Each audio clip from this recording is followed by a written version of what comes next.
Tonight we're going to speak about the importance, why we should all study the Bhagavad Gita. Now some people think Bhagavad Gita is a book for Hindu, but actually it's for everybody. Lord Krishna tells us in the Bhagavad Gita, he says, he is the father of all living entities. So Krishna is the father not only of the Indian, not only of the Hindu, but of everybody. We have to understand that the Bhagavad Gita is teaching knowledge and wisdom for everyone. And when we look at the history of the Bhagavad Gita, Lord Krishna himself said that he spoke the Bhagavad Gita millions of years ago to the sun god. The sun god Vivishwan. That is described in the 4th chapter of the Bhagavad Gita. Lord Krishna said that I instructed the science of yoga to the sun god. And then the sun god gave the knowledge to Manu. Manu was the father of mankind. And then Manu, he gave the knowledge to Ikshvaku. Ikshvaku was a great king on the planet millions of years ago. So in this way, the knowledge was passed through a line of saintly people. They were called Rajarshis. Means they were not only saintly, but they were also kings. They were rulers. And in the past, it was the duty of the rulers, it was the duty of the kings that they would guide the people and show the people the proper example, how to cultivate spiritual knowledge and how to perfect their life, not only materially, but also spiritually. Nowadays, of course, we see that politicians they only think about material benefit. And when they are campaigning to get votes for the election, they will make promises to the people that we're going to make the country rich and we're going to make your life better. But they do not actually understand what is the real purpose of life. The success in life is not just to only make money, because at any time you may be driven out from the material body and you have to die. Not everyone has to die. Nobody can say, I won't die. Everyone who takes birth, they have to die. It's a law of nature. Not only for the people, for the trees, for the plants, for the animals, the birds, the fish. You know, you have some creatures, they live hundreds of years.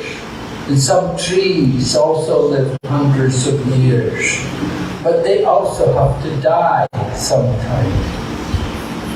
So human beings in the Kali Yuga, we don't live very long. our duration, our length of life is maximum 100 years, right? If you're 100 years old, people think, whoa, very great. So most people die after 70, 80, then most people die. So that is the nature of this age. This is called Kali Yuga. Kali Yuga. One of the qualities in this Kali Yuga is a short life, not a very long life. In other ages, long ago, people lived much longer. But now, because this is the Kali Yuga, so they only live a short time. And we see sometimes people 20 years old die, maybe they're riding their motorbike coming from Patong over to here, and it's a very dangerous road.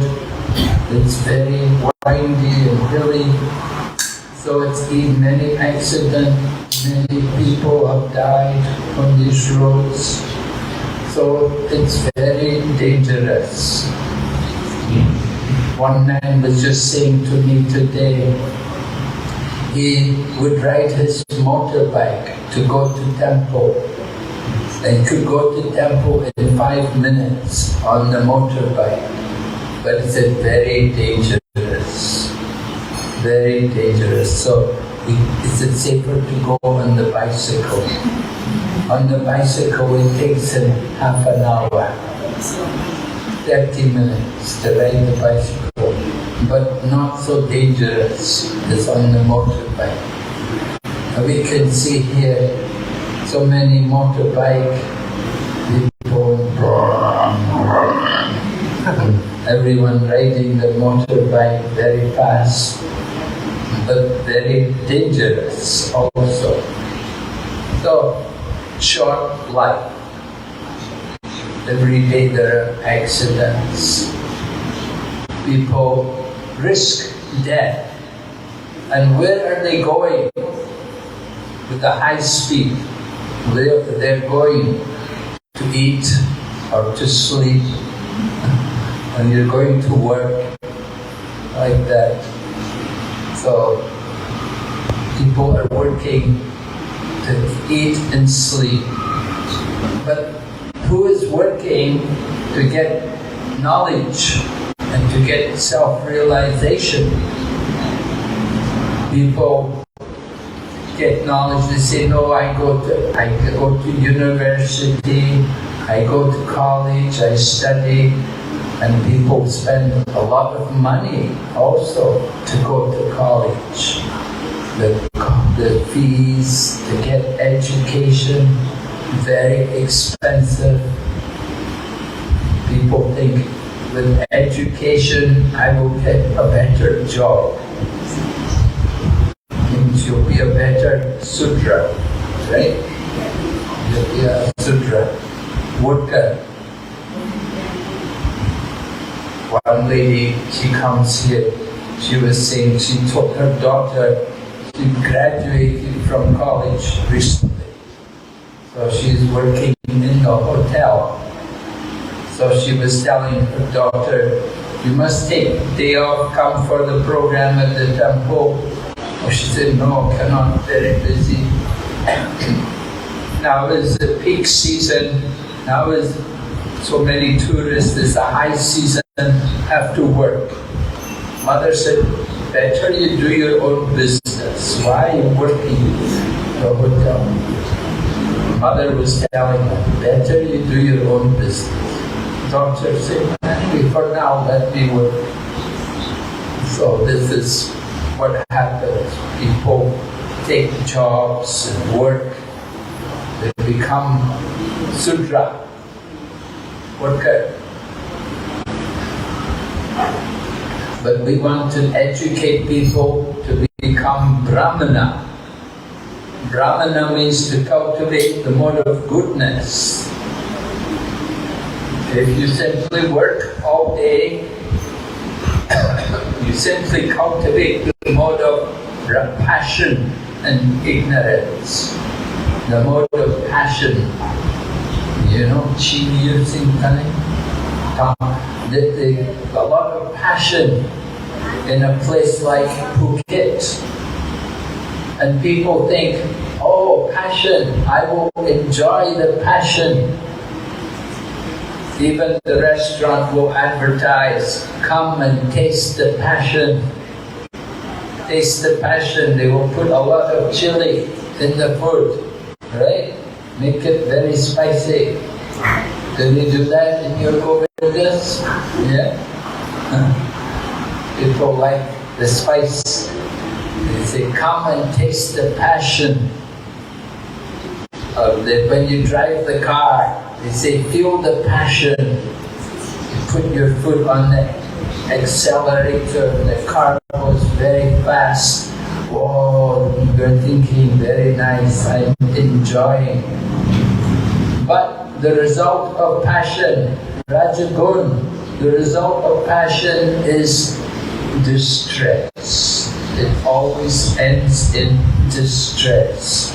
We get suffering. Just like if you eat a lot of spicy food, it's not very good for health. You will get gastric problem or some problem like that. You have to be very careful what we eat. Right? And so in Bhagavad Gita, Lord Krishna gives us instruction talking about yoga. He said, yogi does not eat too much or eat too little. He must eat enough to keep health. Not too much, not too little. Because yoga means to control the senses. And in our body, we have 5 senses. We have the ears to hear, we have the eyes to see, we have the nose to smell, we have the skin to touch, and we have the tongue to taste and to speak also. So of the 5 senses, the tongue is the most difficult to control. It's the most difficult to control. We have to control not only what we eat, but also what we speak. Speaking is also important. So the yogi learns to control the tongue. Now some yogi, they will do a monavrat. What is called monavrat means they'll make a vow not to speak. And they will say, if you go to speak, they won't speak anything. They'll just shake their hand. You know?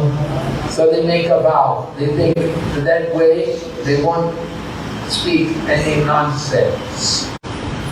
But still they have ears and they will hear a lot of nonsense. They will hear everything. So you don't get away from the problem just by taking the vow of silence. Just being silent does not purify us. I met one young man, he went to live in the cave. And he lived in the cave for 1 month. And he said when he came out of the cave, after 1 month, he had more desires than when he had in the beginning. His desires had increased.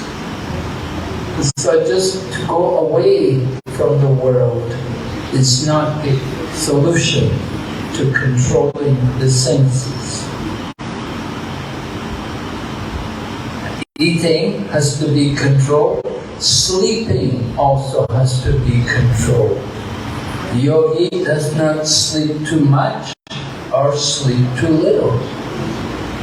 Just as we have to eat, we have to also sleep. but we don't want to eat more or less. We don't want to sleep more or less. So yoga is to regulate our life. To practice yoga means you have to regulate your living. And we have to learn what is the healthy yoga lifestyle. So Bhagavad Gita, Lord Krishna is teaching this knowledge in the Bhagavad Gita. How to practice yoga. So first thing, most important thing, is to understand who we are. So we often ask people, who are you?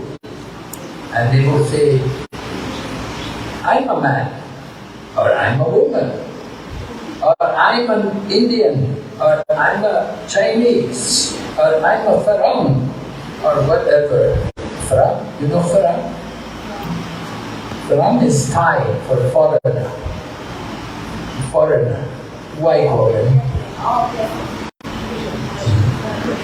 In Thai language, we're all Farang. So we're thinking like that, the body. Who are you? And we were thinking, I'm woman or I'm man. But actually, that is not true. We don't know actually who we are. So Bhagavad Gita begins by teaching the most important, the most basic point in the practice of yoga is that we have to understand who I am. If we don't know who we are, then we do not know what is the purpose of life. We don't know where we're going. Just like if you ask somebody, if you go outside and you say to them, where should I go? Where should I go? They'll ask you, where do you want to go? And if you say, well, I don't really know where I want to go, then they'll say that it doesn't matter which way you go. If you go up the hill or down the hill, it doesn't matter, does it? Because you don't know where you want to go. It doesn't make any difference. So, we have to know, where do you want to go? And we're all going places, right? We're living in this body, but we're not going to live forever in this body. One day we have to give up the body. So just as we see ourselves, the body changing, in the Bhagavad Gita, Lord Krishna describes how the body is changing. He said from the young boy, Kumar, right? Krishna Kumari. Kumari is young girl, Kumar is young boy, and there's Kumar, and then Yovanam, young man, Yova, the youth, the young people, and then we have Jara, the old people, right? Jara, old age. So, and then Dehinosmen yata dehi komaram yovanam jara tata dehantara praptir dhiras tatra namoyoti. You give up the body and take another body. So one who is dhira, one who is controlled, the mind and senses, they're not disturbed about the change in the body. They can live without anxiety because they understand that I'm a soul. For the soul, there's no birth and there's no death. What is taking birth? Only the body. The soul doesn't take birth and the soul doesn't die. The soul is eternal. So we have to understand that we are not the body, but we are soul living in the body. And just like we change the dress, we change the body. Sometimes we put on the sari, sometimes we put on the jeans and jacket, sometimes you have the gopi dress, you have different clothes. So the dress changes, but the person in the dress is the same. The same way the body changes, childhood to youth, to old age, the body is changing, but the person is the same. So Lord Krishna teaches this basic point to Arjuna in the beginning of the Bhagavad Gita, to convince Arjuna and to convince all of us, first of all, that we're not the body. Arjuna, he was thinking that he didn't want to fight. And one of the reasons why he didn't want to fight was because he thought, if I fight, maybe I will kill people. But Krishna said, no, you can't kill people. They'll change their body, but you're not going to kill them, because we're all souls, spirit souls. So that is the first thing Krishna teaches in the Bhagavad Gita. But then Krishna goes on to speak about karma yoga. He doesn't immediately speak about bhakti yoga, because people are not ready for that yet. So first of all, he teaches them about a type of yoga which will let them work. Because people like to work. Right? Everybody likes to work. If you don't have a job, you feel, oh, I have no job. Oh, we like to have something to do. It's not good to be idle. It's very difficult sometimes if you have no job. So we like to work. The nature of the soul is to be active. The soul cannot stop. It's just like the mind. It's always thinking. So many thoughts come in the mind at every moment. So controlling the mind is difficult. We have to understand karma yoga teaches us to work, but to work in a way in which we become detached from the result of the work. Usually people are very attached. You know, when you have a business, just like here at Phuket, maybe you have a little shop, and if you do some business and you sell something, you feel very good. You think, oh, I've made so much profit, I need this money, and I'm going to buy more goods, and I will make more. And in this way we plan how we will become rich, you know, and we're only thinking about money. Right? So it's necessary, but it's not the only thing. We have to be careful. So Krishna teaches work, but don't be attached to the result. Detached work. That's important, because that gets us free from the reactions. You don't have to suffer reactions when you work in a detached manner. So Krishna is encouraging Arjuna. Arjuna was worried that if I fight, I will get sinful reactions.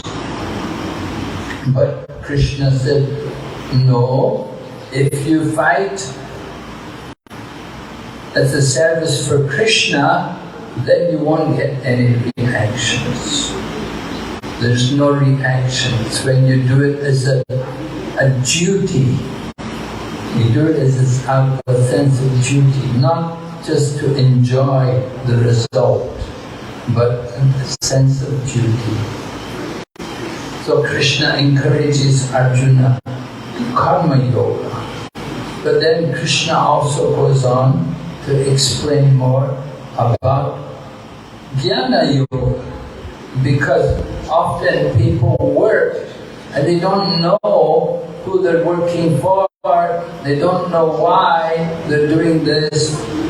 They may give charity, they may give donations here and there, but they don't know what's good and what's bad. They don't know who to give it to. They give it to everyone. They think, oh, it's all good. And they think everyone is God. They have these different ideas. So Lord Krishna speaks about knowledge, transcendental knowledge, that we have to understand, first of all, not only that we're not the body, but we're souls. But then you have to go on to understand more. What is the position of the soul? Just like if we think, I'm not the body, I'm a soul. But then, what is the position of the soul? What is the soul supposed to do? Does the soul have any duty? Is there any work for the soul? Sometimes people think, if I'm a soul, I shouldn't do anything. They want to stop work. They don't want to do anything. So that is not good. Lord Krishna didn't tell Arjuna, don't fight. Lord Krishna told Arjuna, you have to fight. You should do your duty.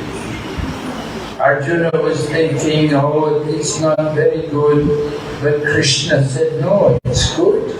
You do your duty, do your work. If you don't work, if you don't do that work, you do some other work. Because no one can be idle, not even for a moment. So if you don't work, if you're not going to do your job, you'll do some other job. You'll find some other work to do.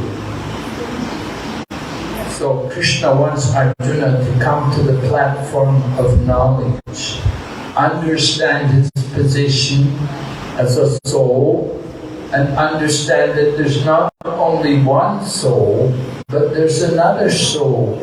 There's the super soul, which is there in all bodies, in all hearts. There's the soul and the super soul. And the super soul is the expansion of Krishna, who is in the heart of all living entities. And the super soul is like the overseer and the permitter. He's watching everything and he is guiding also. The super soul is giving knowledge, gives knowledge to the intelligence, and then the intelligence gives that knowledge to the mind, and then the mind gives that knowledge to the senses. So we get information from the super soul. Krishna is telling us, this is good or this is bad. Don't do this, do that. We get guidance from the super soul. Krishna says in the Bhagavad Gita, he can give knowledge and he can give forgetfulness. And he can allow us to remember also. He allows us to forget because sometimes we want to enjoy so much. So Krishna allows us to forget.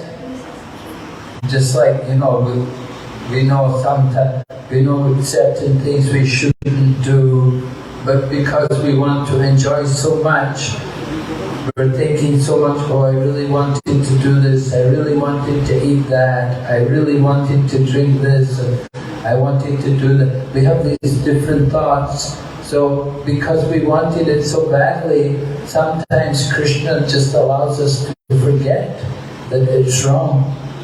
And then when we forget it's wrong, then we go and do it. And then of course we suffer. We get reactions. But sometimes Krishna he will also, from the heart, as the Super Soul, he will give us knowledge. He will remind us, oh, you better not do that. You know you did that before, bad trouble. Just like sometimes the man is a criminal. He may steal something. So he gets arrested and he suffers, he has to go to prison and be out. He may think, oh, I don't want to steal again, that was terrible, I had to go to prison. But some other time, the man goes to prison and he comes out and he steals again. He steals, he doesn't stop, he didn't learn. So Krishna is in the heart, but Krishna he's guiding, but sometimes we don't hear. We don't hear him speaking to us from the heart. So this is the problem. We have to hear, and that's why we get knowledge from Krishna.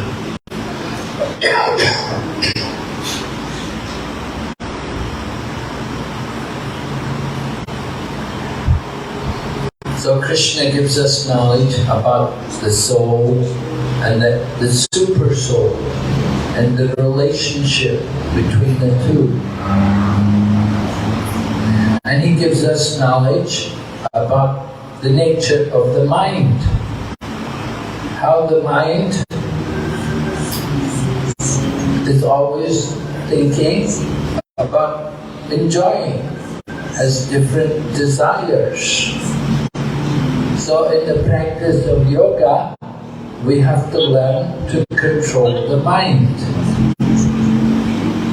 to make the mind obedient, to get the mind to do what we want. Often we just do what the mind wants. We don't really know what is actually the soul, what the soul wants. We're only hearing the mind. The mind is saying do this. We're not hearing what is the real need of the soul. So we have to conquer the mind. Higher than the mind is the intelligence. So intelligence guides us, just like we know it's wrong to steal. So the intelligent person learns, he thinks, I won't steal, it's wrong. But some other people, they don't listen to the intelligence. Although they know it's wrong, they do it anyway. So the intelligence is seated next to the soul. And the soul is giving that knowledge to the intelligence. You can see within the human, within the body, all of these different things are there. We have a soul, we're all souls, and we have a subtle body, we have the intelligence, we have the mind, and we have the senses. Oh, there's also false ego. That is our identification, our attachment to the material things. We have to purify the subtle body, the ego, the intelligence, and the mind. We have to conquer over the desires, because we have desires. That's why we're all here in this world, in the material world. We have come here because we have material desires. And these material desires are based on enjoyment. We want to enjoy. We want to be the Lord. We have to learn what is the mode of yoga. Yoga is to teach us to become the servant rather than the master. In one way we have to be the master. We have to be the master of our mind and our senses. But at the same time we have to recognize we are not the supreme master. There is one supreme master over everyone, and that is the super soul. And the super soul is the expansion of Krishna. So we have to learn the relationship between Krishna and the living entities, all of us. We are all related to Krishna. He is the master and we are the servant. Just like in the body, there are many parts in the body. The hand is used to feed. When we eat, we use our hands to put the food in our mouth. We use our tongue to speak.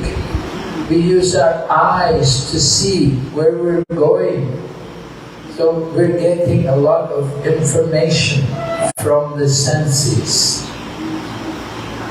But we have to learn how to use that information in the proper manner.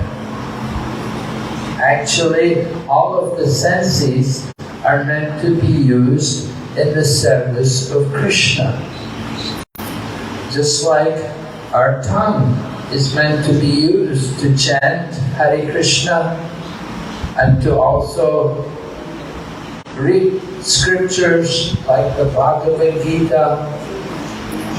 And our ears are meant for hearing about Krishna, to hear the chanting of the holy name and to hear scriptures like Bhagavad Gita.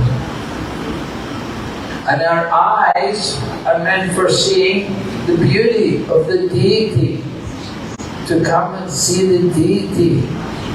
And we can use our eyes also to read the scriptures. This is proper use of our eyes. And our nose is meant for smelling the incense offered and the flowers which are offered. That is proper use of the nose. Our hands are meant to be used in the service of Krishna. Just like when we chant, we use our hands to count on the beats. And we use also our hands when we are cooking for Krishna. We go to the kitchen, we will cut the vegetables, we will use our hands.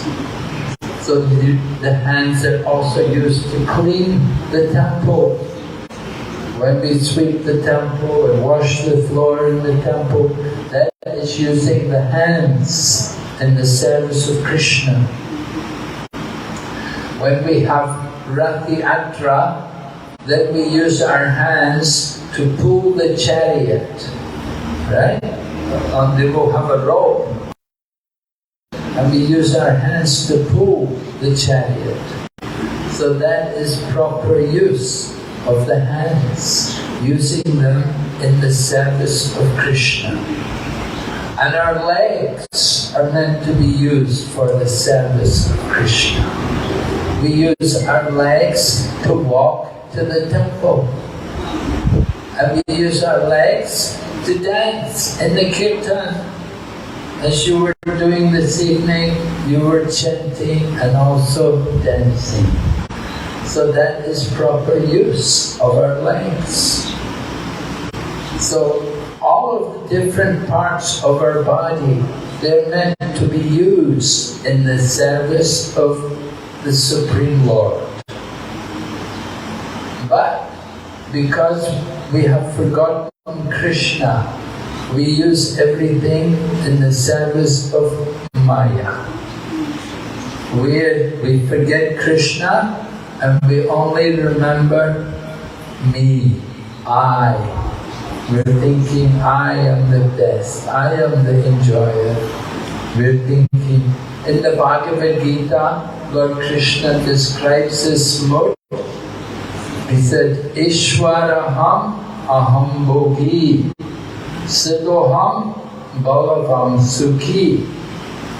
Ishwaraham, he's thinking, I am the controller. Aham bhogi, I am the enjoyer. Siddhoham, I am perfect. Bhagavam, I am strong. Sukhi, I am happy. So in this way, the Asura is thinking his life is successful. You see, Bhagavad Gita describes two natures. There is the Devi Sampat and Asuric Sampat. Devi Sampat means devotee, and Asuric Sampat means demon. There's only two natures, either devotee or non-devotee. People don't like to be called demons, so we just say non-devotees. But in Bhagavad Gita, Krishna said Asura. So we can all become devotees. Everyone can become devotee just simply by hearing and associating with devotees. We come into the association of devotees and we hear and we chant, and gradually we also become devotees. Because Krishna is in everyone's heart. It just simply takes some time for people to hear and to chant, and if they practice regularly, they can also become devotee. Prabhupada gives the example that just like a young child, the young child can walk, but they have to practice. When you have a young baby, in the beginning they cannot walk. But gradually, when they become like 8, 10 months, 1 year, then they start to crawl and to walk. So that walking ability is there. It just takes some time for the child to develop that ability. So, the same way, the ability to be servant of Krishna, to do bhakti yoga, is there in everyone. Everyone can serve Krishna. So the process of Bhagavad Gita, teaching of Bhagavad Gita, is for everyone. It doesn't matter who they are, and it doesn't matter what age they are. It is told there was one person was in the womb of the mother, and he became a great devotee. Who was that? Who knows who was that in the womb of the mother, became great devotee? Huh? Prahlad, yes, Prahlad Maharaj. And there were 2 young boys became devotees. There were young boys that became devotees. Who was that? Became a devotee when there was a young boy. Huh? Dhruva, yes, Dhruva Maharaj, right? Dhruva Maharaj was a young boy, became a devotee. And then there was a young man also, became devotee in his youth. That was Ambarish Maharaj. Maharaj Ambarish became a devotee, he's a young man. And then there was somebody in their old age became a devotee. You know who that was? Became a devotee in old age? Dhritarashtra. You know Dhritarashtra? Old man, all his sons got killed in the battle of Kurukshetra. And then Vidura, his brother, came and preached to him. So Dhritarashtra became a devotee in old age. And then somebody became a devotee at the time of death. Who was that? Anjamila, yes. Anjamila at the time of death became devotee. And there was somebody else became a devotee after getting liberation. After death, he took his next birth and then he became devotee. You know who that was? After he got liberation, then became a devotee. Chitraketu. Chitraketu. Do you know the story of Chitraketu? Chitraketu. He had many wives. He wanted a son, couldn't get a son. He had many wives. Then he got the blessing. He got a blessing from Narada and Angira. All right, you can have a son, and the son will bring you happiness and distress. So he got the son. He's very happy. But then the other wives who never did son, they were all jealous. So they poisoned the son. And so the son died.